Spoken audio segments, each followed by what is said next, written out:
Okay, तो अभी हम लोग यहाँ पर स्टडी करेंगे एंटीजन्स ऑन ब्लड सेल।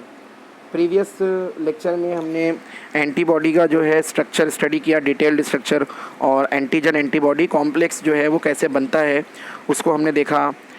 एपीटॉप क्या होते हैं, पैराटॉप क्या होते हैं, एंटीबॉडी के टाइप्स क्या होते हैं, ये सब हम लोगों ने देख लिया। Now there are certain antigens which are present on our blood cell. हमारे ब्लड सेल के ऊपर भी कुछ ऐसे ग्लाइकोप्रोटीन्स प्रेजेंट रहते हैं जो हमारी बॉडी के सेल्फ एंटीजन होते हैं। ये ऐसे एंटीजन होते हैं जिनके ऊपर हमारी बॉडी की जो एंटीबॉडी होती है वो कभी अटैक नहीं करती। ऐसा होता है कि जो टाइप का एंटीजन हमारे ब्लड में प्रेजेंट होता है उसके अगेंस्ट एंटीबॉडी कभी भी हमारे ब्लड में नेचुरली प्रेजेंट नहीं होती है। तो कुछ ऐसे भी प्रोटीन्स हैं जो हमारे ब्लड के सेल्स पर, मतलब हमारे आरबीसीज पर प्रेजेंट रहते हैं। तो इनको हम लोग जो है एंटीजन्स बोलते हैं, और इन्हीं एंटीजन्स की बेसिस पर हमारा जो ब्लड ग्रुप सिस्टम होता है वो डिफ़ाइन किया जाता है। तो there are many different types of antigen. कुछ नियर अबाउट 100 to 105 टाइप के एंटीजन जो है हमारे आरबीसीज के ऊपर, रेड ब्लड सेल जो होता है उसके प्लाज्मा मेम्ब्रेन के ऊपर प्रेजेंट रहते हैं। तो उनके बेसिस पर ब्लड ग्रुप के अलग अलग जो है वो सिस्टम बताए हुए हैं। तो there are different types of system, like the most common system is ABO system, RH system.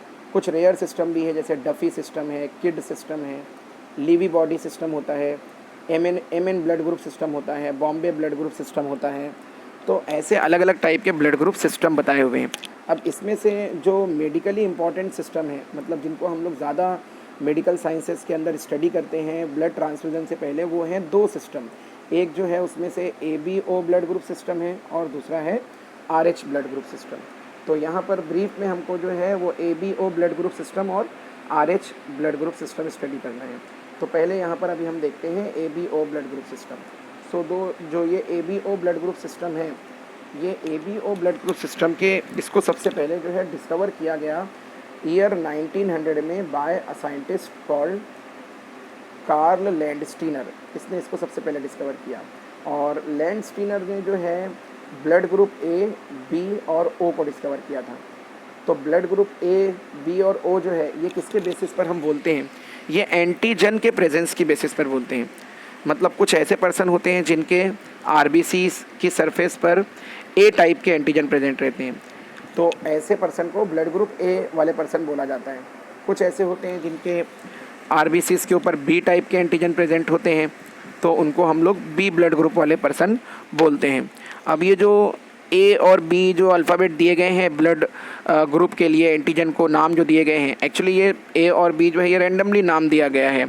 तो इनका केमिकल नेचर जो है वो अलग होता है। D glucose, N acetyl glucosamine, N acetyl galactosamine, इस तरह के ऐसे बड़े बड़े नाम हैं। तो इतने बड़े बड़े नाम ना लिखते हुए इनको शॉर्ट में हम लोग जो है वो A blood group, B blood group बोलते हैं। तो सिंपली हम लोग इतना याद रखेंगे कि जो A ब्लड ग्रुप वाले पर्सन होते हैं उनके प्लाज्मा मेम्ब्रेन के ऊपर A टाइप के एंटीजन प्रेजेंट होते हैं, और जो B टाइप के पर्सन्स होते हैं उनके प्लाज्मा आरबीसी की प्लाज्मा मेम्ब्रेन के ऊपर B टाइप के एंटीजन प्रेजेंट होते हैं। और जो O टाइप के पर्सन होते हैं, O का मतलब यहाँ पर 0 एंटीजन है। तो जो O टाइप के हैं इसका मतलब उनके आरबीसी की प्लाज्मा मेम्ब्रेन पे 0 एंटीजन, मतलब ना A एंटीजन होगा ना B एंटीजन होगा, सो दे हैव नो एंटीजन। तो इसके लिए उनको 0 एंटीजन वाले बोलते थे, और बाद में फिर A और B के एस्पेक्ट में उसको फिर O ब्लड ग्रुप वाले पर्सन बोला जाने लगा। तो ये A, B और O, इसको हम लोग बोलते हैं ABO system of blood group. ये जो A, B और O ब्लड ग्रुप है इसको कार्ल लैंडस्टीनर ने डिस्कवर किया था। और जो AB ब्लड ग्रुप है 1900 के बाद में, ईयर 1902 में, मीन्स 2 साल के बाद में, लैंडस्टीनर के ही 2 स्टूडेंट थे, डिकैस्टेलो और स्टर्ली। ये दोनों स्टूडेंट्स ने, ये भी साइंटिस्ट थे, इन्होंने ऑब्ज़र्व किया कि कुछ ऐसे भी पर्सन्स होते हैं जिनके आरबीसी की मेम्ब्रेन के ऊपर दोनों टाइप के एंटीजन, मतलब A और B साइमल्टेनियसली, मतलब साथ में प्रेजेंट रहते हैं। तो ऐसे पर्सन्स को बोला जाता है AB ब्लड ग्रुप पर्सन। तो ये तो हो गई यहाँ पर डिस्कवरी। अब यहाँ पर जो एंटीजन प्रेजेंट होता है, एंटीजन मतलब आरबीसी की सरफेस पर, उस एंटीजन को जो है मेडिकल लैंग्वेज में एग्लूटिनोजन बोलते हैं। और ऐसे ही उस पर्सन के प्लाज्मा में, मतलब जो जैसे आरबीसीज तो ब्लड सेल्स हैं, कॉर्पसल्स हैं, प्लाज्मा भी रहेगा क्योंकि ब्लड के 2 पार्ट होते हैं, एक तो सेल्स होते हैं और दूसरे प्लाज्मा होते हैं।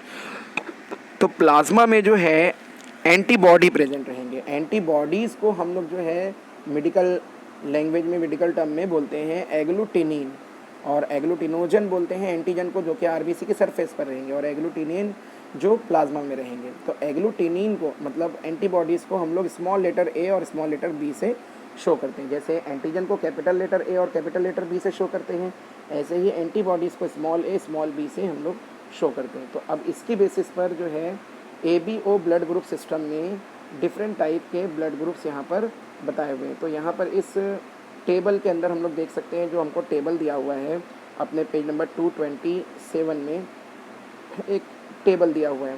सो इस टेबल में हम देख सकते हैं कि blood group A, B, AB और O, इस तरह से एक तरफ ब्लड ग्रुप लिखे हुए हैं, उनके जीनोटाइप लिखे हुए हैं। जीनोटाइप जो है वो IAA या IAIO, ये इस तरह से जो लिखा हुआ है, इसको हम लोग स्टडी करेंगे जब हम जेनेटिक्स वाला चैप्टर स्टडी करेंगे। तो वहाँ पर जेनेटिक्स वाले चैप्टर में हमको एक टॉपिक पढ़ना है, उसका नाम है मल्टीपल अलील्स। तो वहाँ पर हम लोग देखेंगे कि ये जो IAA और ये जो जीनोटाइप है ये कैसे आता है।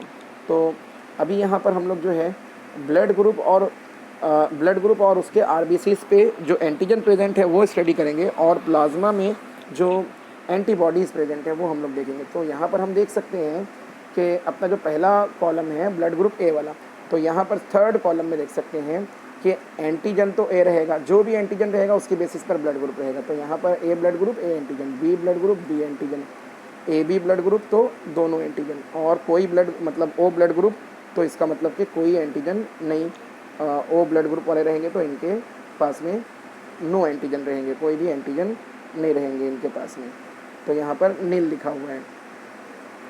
एंटीबॉडी हमेशा अपोजिट रहेंगे, मतलब जैसे अगर कोई पर्सन का ब्लड ग्रुप A है तो उसके प्लाज्मा में यानी सेरम में कभी भी A एंटीबॉडी नहीं रहेगा, उसमें एंटीबॉडी रहेगा उसका अपोजिट यानी B।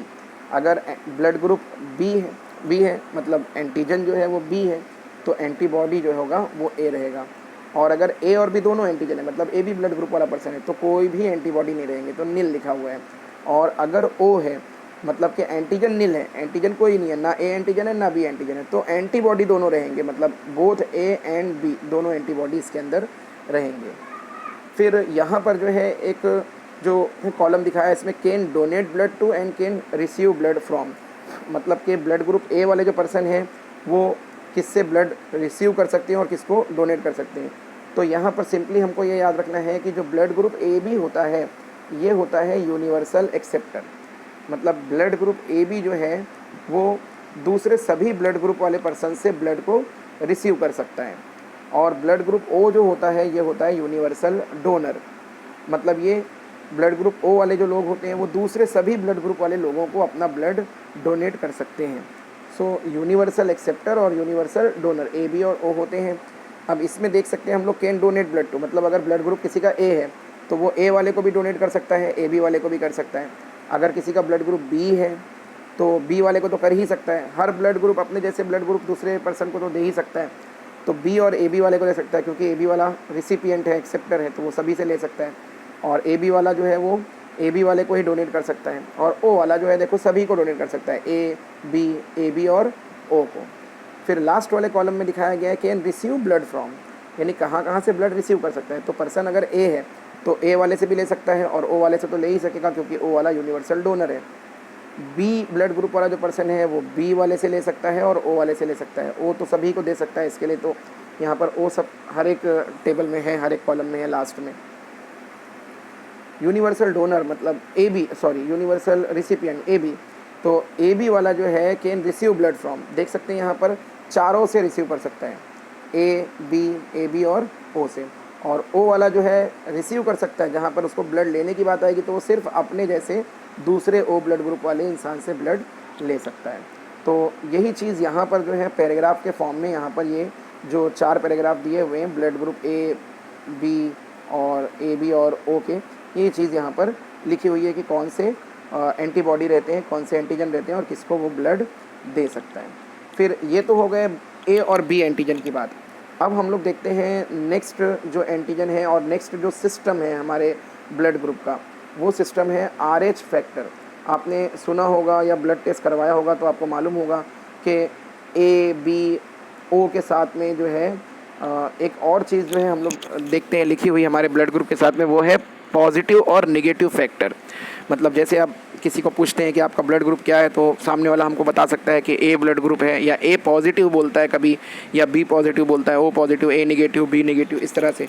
तो ये जो पॉजिटिव नेगेटिव फैक्टर जो होता है, इस फैक्टर को जो है RH फैक्टर बोलते हैं, या इसी को जो है वो डी एंटीजन भी बोला जाता है।